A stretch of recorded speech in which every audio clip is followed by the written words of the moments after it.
안녕하세요. 밝은 세상입니다. 이준석이 윤핵관과 윤핵관 호소인의 실명을 거론하며 기자회견을 진행하였습니다. 수도권 5세지에서 공천을 받을 것이 아니라 10세지에서 싸우라는 것입니다. 국민의힘 이준석 대표는 13일 당정이 처한 위기 상황의 해법으로 윤핵관 윤석열 대통령 측 핵심 관계자들을 향해 수도권 10세 지역에 출마할 것을 요구했습니다. 이 대표는 이날 오후 국회 소통관에서 기자회견을 열고 결국 이 정권이 위기인 것은 윤핵관이 바라는 것과 대통령이 바라는 것 그리고 많은 당원과 국민이 바라는 것이 전혀 일치하지 않기 때문이라며 이같이 주장했습니다. 그러면서 국민의힘 소속 권성동, 이철규, 장제원 의원을 윤핵관, 정진석, 김정재, 박수영 의원을 윤핵관 호소인이라고 각각 실명으로 거명했습니다.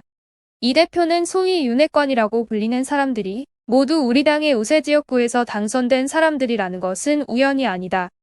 경상도나 강원도, 강남 3구 등에서 공천만 받으면 당선될 수 있는 지역구에 출마하는 이들은 윤석열 정부의 성공 때문에 딱히 더 얻을 것이 없는 사람들이라며 윤석열 정부가 총선 승리를 하는 데 일조하기 위해 모두 서울 강북 지역 또는 수도권 10세 지역 출마를 선언하시라고 했습니다.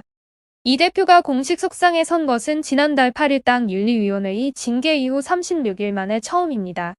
이 대표는 최근 지속 하락세인 당 지지율과 관련해 민심은 떠나고 있다면서 대통령께서 원내대표에게 보낸 메시지가 국민의 손가락질을 받는다면 그건 당의 위기가 아니라 대통령의 지도력의 위기라고 언급했습니다. 기자회견 전문을 살펴보도록 하겠습니다. 오늘 기자회견을 잡으니 1392년 8월 13일 조선 건국에 맞춰서 한다는 보도부터 오늘의 운세를 받느냐느니 하는 문의도 들어왔습니다.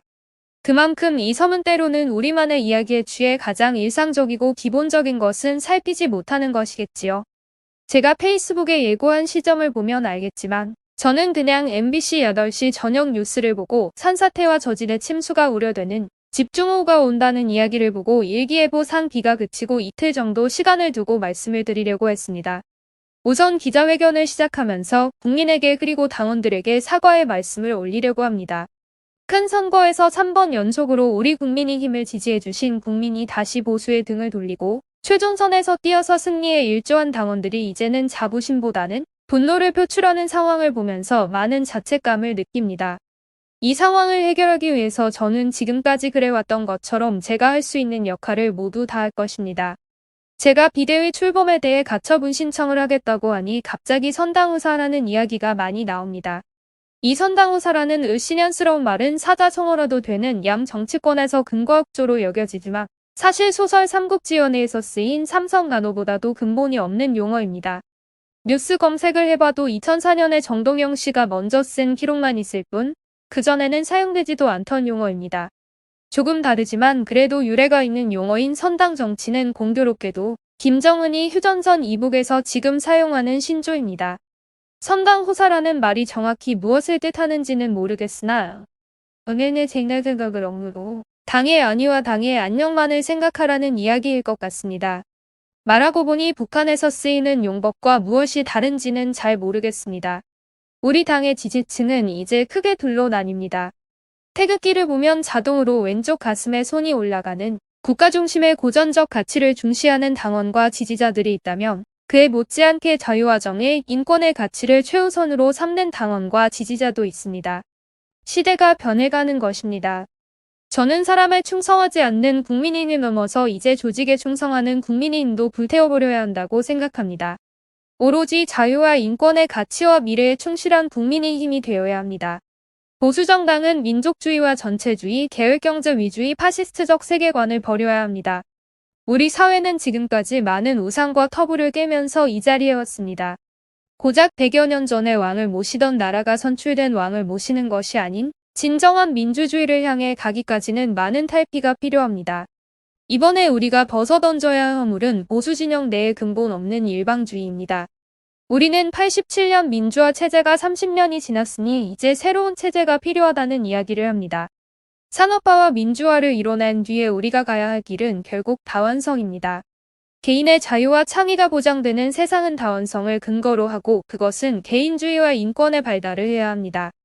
2007년 우리는 국기에 대한 맹세문을 바꿨습니다. 조국과 민족을 위해 무조건 몸과 마음을 맞춰 충성을 다한다는 섬뜩한 전체주의적 사고를 입으로 계속 엎어내는 것이 부적절했기에 자유롭고 정의로운 대한민국을 위해 충성한다는 문구로 바뀌었습니다. 그만큼 국가는 자유롭고 정의로워야 국민의 충성을 받을 수 있다는 쌍무적 관계로 바꿔나가는 노력이 시작된 것입니다. 당이라고 다르겠습니까? 북한의 선당 정치와 다르다면 당은 민주적으로 운영되어야 하고 자유롭게 발언하고 활동할 수 있는 공간이어야 당원들과 국민의 지지를 받을 수 있습니다. 지난 7월 7일 윤리위 징계 이후 저는 별다른 이야기를 하지 않았습니다. 어차피 정치적으로 진행되고 원칙 없이 정해진 징계 수위라는 것은 재심을 청구한다고 해도 당대표 축출의 목표가 선명한 그들의 뜻을 돌려세울 수는 없었을 것이고 아직도 더디게 진행되는 경찰 수사의 결과에 따라 다투면 되기 때문입니다. 하지만 임시처분 신청을 하면서 저는 고민을 길게 하지 않았습니다. 의도는 반민주적이었고 모든 과정은 절대반지에 눈이 돌아간 사람들로서 진행됐기 때문입니다. 당이 한 사람 몰아내려고 몇 달 동안 위인설법을 통해 당원 당규까지 누더기로 만드는 과정은 전혀 공정하지 않았으며 정치사에 아주 안 좋은 선례를 남겼습니다. 지난 몇 년간 국회에서 민주당이 180석을 가진 절대적 입법권으로 여러 가지 정책을 무리하게 뜯어고치는 시도를 막아내겠다던 당의 모습이 이제는 사람 하나 잡자고 집단 린치에 이어 당원 당규까지 졸속 개정하는 자기 모순 속에 희화화되고 있습니다. 이번 비대위 전환을 위해 누더기로 만든 당원 당규와 그 과정은 검수완박한다고 모든 무리수를 다 동원하던 민주당의 모습과 데칼코마니 같습니다. 비상상황을 주장하면서 당의 지도체제를 무너뜨리겠다는 생각은 그 자체로 황당한 발상입니다. 정당에 대한 평가는 주기적으로 진행되는 여론조사상에서 이미 파악됩니다. 민심은 떠나고 있습니다. 대통령이 원내대표에 보낸 어떤 메시지가 국민의 손가락질을 받는다면 그것은 당의 위기가 아니라 대통령의 지도력의 위기입니다. 문제되는 메시지를 대통령이 보내고 원내대표의 부주의로 그 메시지가 노출되었는데 그들이 내린 결론은 당대표를 쫓아내는 일사불란한 절차를 진행하는 것이라면 전혀 공정하지도 정의롭지도 않은 판단입니다. 물론 그 메시지에서 대통령과 원내대표라는 권력자들 사이에서 씹어 돌림의 대상이 되었던 저에게 어떤 사람도 그 상황에 대한 해명이나 사과를 하지 않았던 것은 인간적인 비극입니다. 그리고 문자 내용은 당이 잘 돌아간다면서 치하하는 내용과 더 열심히 노력하겠다는 원내대표의 다짐이었음에도 대통령실에서 비대위 전환 의견을 당 지도부에 전달했다는 보도와 함께 당에 갑자기 비상상황을 만들기 위해 동분서주합니다. 우리 현대사에서 없는 비상사태를 만들어내는 것은 아픈 역사입니다.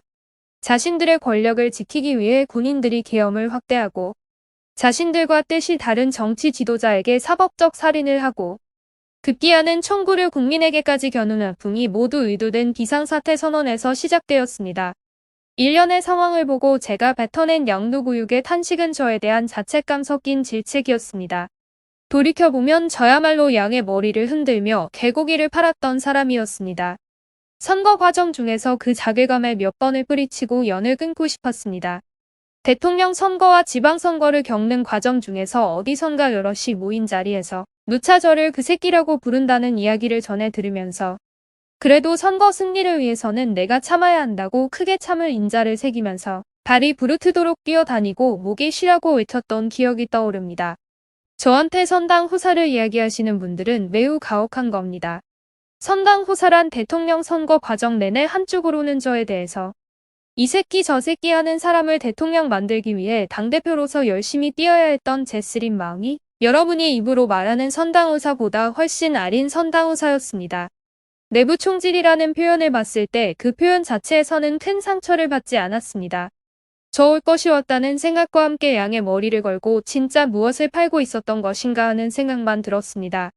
하지만 저와 같은 꿈을 꾸는 사람들을 생각하면서 참을 인자를 새기면서 웃고 또 웃었습니다. 사상 처음 정당이라는 것에 가입했다며 다시는 보수정당이 이미 썩어서 문드러지고 형해화된 껍데기만 남은 반공이 되울르기가 아닌 정치과제를 다뤄달라면서 당원 가입하면 캡처 사진을 보내온 수많은 젊은 세대를 생각하면서 마약 같은 행복함에 잠시 빠졌고 전라도에서 보수정당에 기대를 하고 민원을 가져오는 보서벽지 주민의 절박한 표정을 보면서 진통제를 맞은 듯 바로 새벽 기차를 타고 심야 고속버스를 탔습니다. 민주당 인사들은 연이은 선거에서 세대 포위론과 서진 정책의 두려움을 느꼈다고 이야기합니다. 보수가 처음으로 지키기보다는 영역 확장에 나섰던 시기이기 때문입니다. 젊은 세대가 좋아하는 담론을 테이블로 끌어냈고 독한 이야기와 5.18은 폭동이라는 이야기를 술안주처럼 즐기던 일부 강성 당원들을 잠재우며 증거도 없고 허무맹랑한 부정선거론과 같은 음모론을 손절매했기 때문에 보수가 달라졌다는 인상을 심어준 것입니다. 영상이 길어져 2부에서 영상을 따로 만들겠습니다. 오늘도 시청해 주셔서 감사합니다. 밝은 세상이었습니다.